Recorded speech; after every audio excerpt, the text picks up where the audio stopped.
Hello and welcome to the Things and Games YouTube channel. It's been a while. It's been about 2 years since my last upload, and since then a ton has gone on. A lot of changes, a lot of new animal species. Currently have at least 40 plus different species of ants, two different dart frog species, as well as countless numbers of tropical plants. And so I'd like to start off this video by giving a little bit of a channel update what to expect, what things are going to be looking like, and basically the general plan for this channel. Ideally, I'd like to upload a video every single week, potentially on a day like today. As I'm recording, this is September 13th, 2025, on Saturday. I would like to retain a schedule covering a new species of plant, of frog, of ant, whatever it may be that I personally kept that I can speak on every week. We'll see how that schedule lasts. I'm starting a biomedical engineering program, and so that's going to get hectic. It's going to be crazy, but I hope to at least post some videos. Maybe nothing with crazy structure or strong editing. And that's been something that I've really wanted to implement in my videos, and it's kind of been the biggest reason why I haven't uploaded in so long. Is that I want to create videos with strong production quality, where the editing is slick, the footage captured is very nice. But I think for right now, general direction, well, I want to just upload videos of my species as recorded on a home videos. So I hope there's not going to be an expectation of high quality camera work or editing. However, I would like to start that up down the road. Um, and to start off the video, what better species than one of the most iconic and sought after ant species kept within the United States ant keeping hobby, Pheidole Rhea, or the massive big headed ant. And so, kind of to preface this as well, every single video uploaded on this channel is going to be within the scope of my limited understanding of these animals. I keep many different species of ants, dart frogs, plants, as aforementioned. However, I am always learning. That is part of the reason why I'm making these videos, is that I would like to demonstrate what I know, what's worked for me, and more so focus or highlight on the care guide while also mentioning the interesting details I find about these animal species. Because as a keeper, I feel like we all have obligations to the animals we keep. They didn't ask to be kept, and so with that being said, like I would personally attempt to always keep that in the back of my mind and try to provide the best possible care, environment, and housing that I can for these animals because, again, these are things that are I feel like need to be respected and done ample research. And so that's going to be one of the goals with these videos is primarily what's worked for me, how I've chosen to care for my animals. But I would like to say that I'll try to get into the biology of these species. I'll try to get into how they live, what I've learned, or what I think I know. I would just want to, be, or for the audience to be forewarned that any of these videos are going to just be my personal experiences and what I know. Please go do your own research. Please go out and really spend the time and learn about these species. And so, with this being said, my colony is about 6 months old to the day.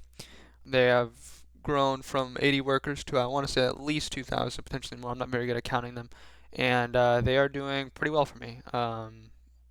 Steady growth. They will explode if given the opportunity to, but that's kind of where we're at. We will go more into detail about my personal care, but first, I'd like to get into what Pheidole Rhea is as an ant species, how they behave, what I know personally about this really incredible species.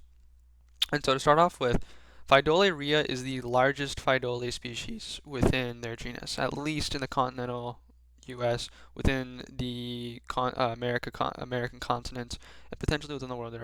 I think there is, no, not even close actually. There's another species in China, Pheidole, I want to say Ossophilia. I know I'm getting that wrong. However, easily, if not the largest Pheidole species. Some come, I mean, I don't even think any come up close really. You're going to have, as your other, Pheidole group animals, like your Pheidolodon, your Care Bear diversa, and those are going to be your larger big head ant group species animals, but unrelated to this specific genus in terms of course, what they are as a genus. And so Pheidole rhea are a large Pheidole species native to southern Arizona all the way down to central Mexico, just about. They live in more They live in higher elevations, about 1,100 to 1,400 meters, um, and mainly inhabit desertous or arid environments where they are going to be foraging for basically anything that they can find seed-wise or prey-wise. They their habitats in Arizona can easily exceed 100 degrees Fahrenheit. That's about 40 degrees Celsius. They live predominantly under rocks and rocky soil, and very tough and hard soil given how dry it is. Um, and so, keeping in mind kind of who might be watching these videos, and if you're interested in keeping these species, kind of what to think or what to expect. Um, Pheidole Rhea, at least in the wild, from what I've seen personally on other people's videos, channels, observations on a naturalist, live under rocks where they can trap humidity under these rocks and also get that heat source. This is a pretty common practice among ant species, where they'll try to find an environment such as underneath a rock, which will kind of control some humidity, trap humidity, um, not dry out as quickly, and also they can use things like the rock as a direct means of heating up their larvae. Most ant species are ectothermic, meaning that they need heat to, or at least within the U.S., that they need heat to perform their structures, their functions, develop young. Um, Pheidole Rhea are no different. In fact, they really love heat. I've noticed that mine are completely covered by a heat cable at all times in their nest. Not completely, but a large portion of the nest is always draped over by a heat cable, and um, they love that. Behaviorally, before we get too much in the care as I just did, Pheidole Rhea are known for having super, super large established colonies, hundreds of thousands of individuals per colony in a mature sized nest, where they will make long truncated foraging trails similar to your army ant species like Eciton or even Caribera diversa, making super long columns to go out and forage for other for prey items, whether that's like live prey like other insects or seed harvesters. Pheidole Rhea are omnivorous and they are pretty opportunistic in terms of whatever they will consume. Um, that can range from insect material to things such as seeds. Basically, they're going to try to gather any kind of prey items that they can to feed their larvae or themselves or the queen. And so, kind of to more so specific or specify on kind of what those prey items are, what those um, items that they're consuming are. Protein, bit more basic here, but protein is going to be used predominantly to feed in developing individuals, such as the larvae, um, or also the queen, which she needs those proteins and those fats to lay eggs, produce eggs, things like that. Seeds are going to be more so something that they can directly pull hydration from as well as consume for protein. That is one of the reasons why some Pheidole species, or in particular some Pheidole species, have very, very large major casts. And we'll get more into exactly why and how Pheidole develop, or at least what I think, why Pheidole develop very, very large individuals.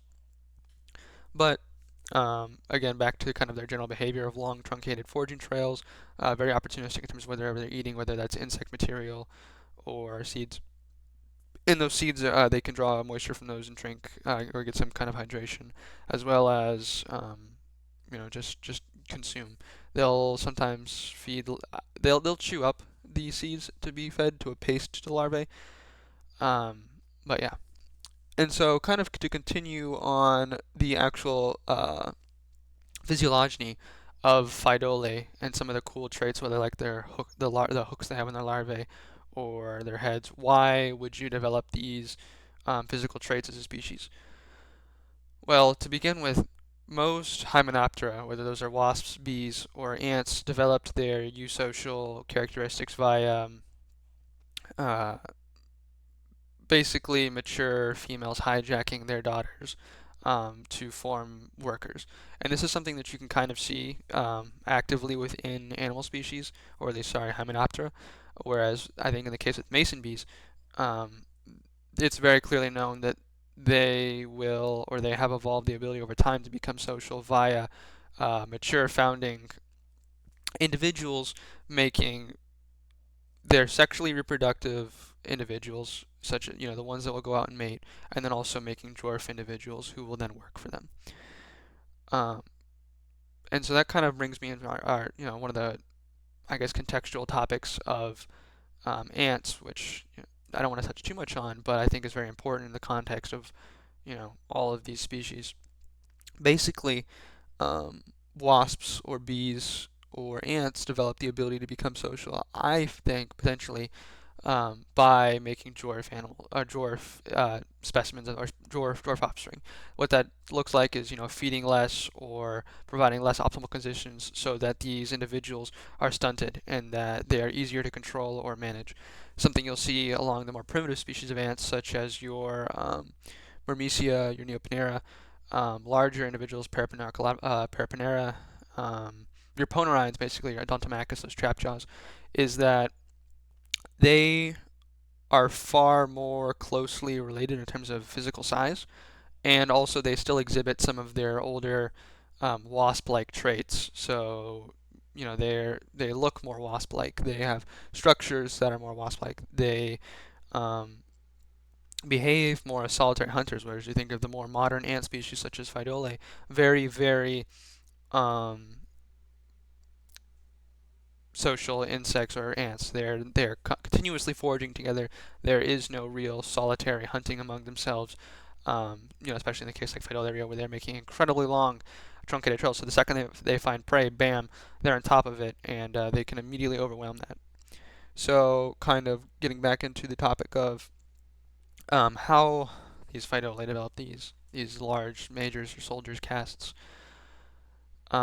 So you have your ant species, your more primitive Ponerines. These ants, these are all my theories by the way, but these ants then developed physical traits or developed physical means to stunt or basically make it easier to um, subjugate their individuals to be social. This is something you can see also in other Ponerine species, Harbignathus, where queens even the queens themselves, but if the queens die in the gamergates, which are basically um, the gamergates. Okay, so basically gamergates are a species of ant. Oof, are a species of ant which, or not species, are ants which are able to be sexually reproductive, but they're not at birth, and they still need to mate with a male. Um, this is all going to tie into my theory, but basically gamergates can challenge one another to become that sexually reproductive individual in the nest, and this works because they still retain a lot of the physical structures of those sexually reproductive queens or, um, or queen, quote unquote queens, but sexually reproductive individuals. What differentiates most queens from their workers, especially in Ponerines otherwise, is they're slightly larger, and they possess, larger ovaries that can produce more eggs. When you're more primitive ants, there's less differences between them two, basically where they're nearly identical and you can't tell them apart. Um, and then in your more social species, you'll have dramatic differences as within the Pheidole. But basically, my theory is that, finally getting to the crux of it, Phydolia developed the ability to pass on the physical traits of queens with their larger heads to workers. So that is why you have your more basic looking, traditional standard looking ants, your individual miners, and then you have your majors such as which have much more developed, much more muscular structure on their heads, and that's just what you would see as a queen. Kind of as they developed or swapped from being more wasps, solitary hunters, to social insects where each individual could play a different part within the structure and the activities of the nest. So, you look at Pheidole queens, especially Pheidole Rhea, their heads are even, I think, if not the same as or even slightly smaller than their largest supermajors, the individuals with the largest heads. And so, my theory is that they retain the ability to both create and, stunt majors to make them more so like workers so that they'd behave and not act or try to challenge queens for their sexually reproductive position within the nest. Most ants, especially eusocials, I don't even think they really can produce eggs. All ants are female, but you look at a worker, I don't really think they have the ovarian capacity to produce eggs. All ants are female, at least the ones you see walking around, except for the males, which are those drones with the wings. other winged individuals, of course, being the sexually reproductive females or queens. But yes, so minors, majors, you look at them and their abdomens, and they don't have the same capacity. Even you can just tell physically by looking at them outside to produce eggs. And so my idea is that Pheidole had developed the ability to produce workers with um, large heads to produce certain tasks. And so these tasks can vary in range, but Pheidole predominantly use their majors for a variety of different tasks. Um, Specifically, that can involve things such as nest defense, seed or tunnel excavation because of the muscle that they have involved with their heads, or opening up seeds. And so, this is another species I'll cover down the road, but for example, Pheidole militicida are a species which have very, very large majors relative to the worker size and queen size. And these majors' sole job is, you know, as with most other majors, a soldier caste to defend the nests. But I have observed them opening up seeds, helping workers open up seeds by cracking them open, as well as the queen. Actually, I've actually noticed my Pheidole militicida queen whenever she had a founding colony crack open seeds. But yeah, majors are predominantly used for nest defense. In the case of Pheidole militicida specifically, I've read that they're using these majors to defend themselves against Pogonomyrmex, which is a different seed harvesting species which will opportunistically steal, like enter Pheidole militicida nests or Pheidole nests and raid the nest for seeds, because the Pheidole workers, in comparison to the majors, are far more punitive, smaller, and easier for a much larger Pogonomyrmex worker to take control of and defend. Another reason why super majors as opposed to just majors is that having workers which are solely designed to defend the nest is very helpful. In the case of Pheidole militicida defending Pogonomyrmex, they actually go for the jaws of Pogonomyrmex. They crush them between their own jaws to basically render them inoperable. Whenever you have things like army ants or Myrmex species, majors become very useful in blocking open nest cavities or nest entrances with large, large heads full of muscle and chitin. Because you don't really think about ants as being armored, but you think about them as still being structurally, or having a lot of structure and strength within their actual physical size. The chitin that makes them up. Some ants are far more armored than others, and another tangent. But you have your species such as Acromyrmex, which have developed, I think, actually metal, zinc. I don't think it's zinc, but I know for their competitor, which I'll get into in a second, they have developed more body structures with more metal than others. Whereas, the ADA that are tried to kill them because they compete for the same plant material, ADA and acromyrmex, both leaf-cutting ant species. We'll get into my ADA taxana, my Pheidole militicida, all those species another time. But basically, ADA developed zinc along their jaws, their mandibles, to be able to cut through acromyrmex and kill them, the soldiers, and acromyrmex in turn developed more metal along their body structures because they were not as physically large or as impressive as their other leaf-cutting ant counterparts. But suffice to say, Pheidole Rhea and other Pheidole species probably developed majors, in my opinion, via the stunting of individuals and then over time evolving them to be more specifically designed for specific jobs or roles or tasks. I really do not see, or I'm not sure what ant species could predate upon a mature Pheidole Rhea colony, given that they can number in the hundreds of thousands of individuals, 100,000, 200,000.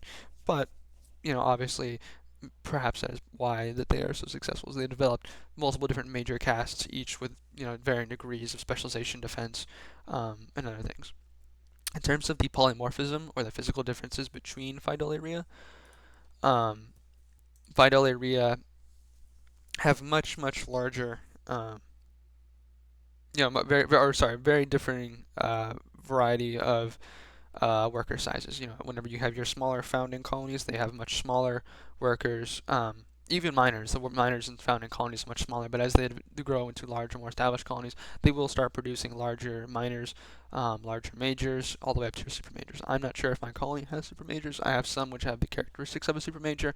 However, in the case of Pheidole Rhea specifically, even though they are trimorphic, it is more so, in my opinion, they are just incredibly polymorphic, where can have a variety of different sizes of all the way from your largest of majors to your smallest of workers and everything in between. Super miners with very large minor-like heads to, majors, very small majors, differing sizes. And so personally, now finally getting into the care of my Pheidole Rhea, I like to preface that if you're going to try to get this species, it is something that you have to be prepared for. Pheidole Rhea, as with, with any animal, but especially with Pheidole Rhea are a challenge. They are very well known escape artists of any of their nests. Um, I have read that Pheidole Rhea can chew through acrylics, vinyl tubing, through the grout or nest material of their nests. I have seen mine personally take sand and grout from their outworld. They have attempted to cut the steel mesh when I had lids on their nest. They are a very impressive animal to work with, and so if you're going to get them or you're going to attempt to get them, I think it's important that you respect them as individuals and understand that the challenge you're going to get into, you're going to need to upgrade them. You're going to have to provide them a nice sized nest. You're going to have to feed them continuously. Pheidole Rhea demand food, or they can potentially crash pretty violently. I have intentionally not fed mine too much, but I've tried to balance them out by sustaining their growth while keeping them inside the nest. That is a challenging thing to do. Optimally, you just continuously feed them. You provide them absolutely tons of food so they can continue to grow. In terms of my recommendations for $5 ANS, I think that whenever mine get to a decent size, I'm going to need to find them a custom solution where there is solid acrylic walls encasing their grout nests that they live in. So if they do chew through that, they cannot get out. And so, kind of leading to the secondary note on terms of their care is their growth. Pheidole Rhea explode whenever you feed them proper amounts of protein and seeds. Whenever they have just continuous access to food, they will not stop growing if you do not stop feeding them. In terms of like just intensity, if you continue to match, my rule of thumb is feed as much uh, protein or insect material as they have larvae, and then just as many seeds as they want. If you continue to match their larvae or their brood with, you know, amount of insect, they will grow exponentially. In terms of what I feed mine personally, I've given mine hummingbird nectar, water. In terms of seeds, or hydration. In terms of seeds, dandelion and chia, they seem to pretty much enjoy both.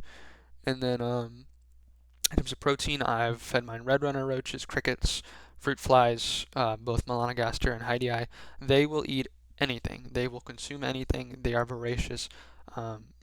Be ready for that if this is a species you attempt to get. And then, again, also rerouting back to a previous point, housing.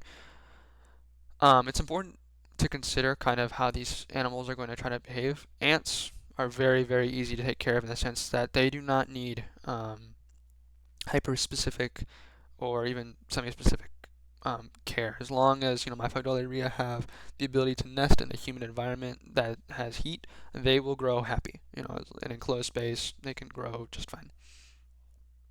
But in terms of what you're going to get out of them, right now they're in a temporary setup with instead of two Tar Heel ant setups, and they're not going to be able to exhibit their natural behaviors. They're not going to be able to make these super long truncated foraging trails, as was previously mentioned, and they're not going to be able to display a lot of their super cool habits and